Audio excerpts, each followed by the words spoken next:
Un principe spirituel qui ne change pas est celui-ci. Dans tout ministère, la prière est une force évidente, dominant la vie du prédicateur et se manifestant dans la profondeur de son œuvre spirituelle. Un ministère peut être très intellectuel sans prière. Le prédicateur peut conquérir de la gloire et de la popularité sans prière. Le mécanisme du ministère, le travail et la vie du ministre peuvent se maintenir sans l'huile de la prière.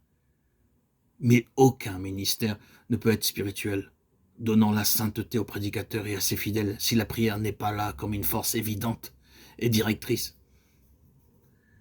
Le prédicateur qui prie en vérité amène Dieu dans son œuvre.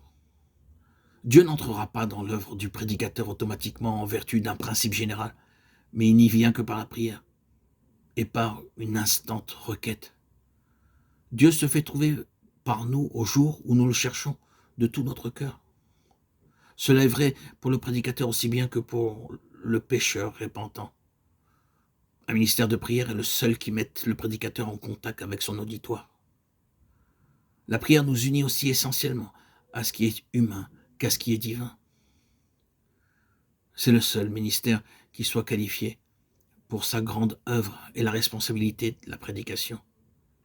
L'université, la science, les livres, la théologie ne peuvent le créer, mais seulement la prière.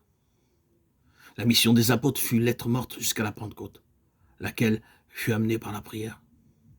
Un pasteur qui sait prier s'élève bien au-delà de la popularité, bien au-dessus. Il est bien plus qu'un homme d'affaires. Il vise plus haut que les succès de la chair. Il est bien plus qu'un organisateur ecclésiastique. Il est monté à la région sublime et puissante de la spiritualité. La sainteté est le résultat de son œuvre. Des cœurs et des vies transformés mettent le sceau de la divine noblesse sur la réalité et la virilité de son travail. Dieu est avec lui. Son ministère n'est pas basé sur des principes éphémères ou mondains. Il est riche et instruit des choses de Dieu.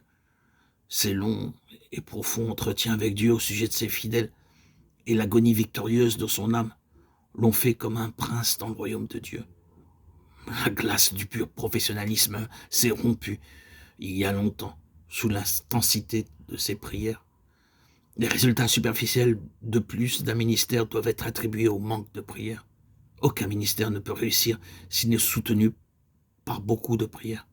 Et cette prière doit être à la base de tout et grandir sans cesse. Le texte, le sermon doivent émaner de la prière. L'étude, être baigné dans la prière. Chaque partie du culte préparée par la prière. Je regrette d'avoir si peu prié, disait sur son lit de mort un des élus de Dieu. C'était un triste remords pour un prédicateur. Je souhaite vivre une vie de prière plus intense. Et plus vrai, disait feu l'archevêque Tei. Nous pouvons tous parler ainsi et nous pouvons tous atteindre cet idéal. Les grands prédicateurs de Dieu ont toujours porté le même cachet. Ils étaient des hommes de prière, différents sur bien des points. Ils avaient tous le même centre. Ils sont partis peut-être d'angles opposés et ont parcouru des chemins divers. Mais ils étaient réunis sur un même point. Ils étaient un dans la prière. Dieu était leur centre d'attraction et pour y parvenir, ils suivaient le sentier de la prière. Ces hommes ne priaient pas occasionnellement ou un peu régulièrement ou par saccades, non.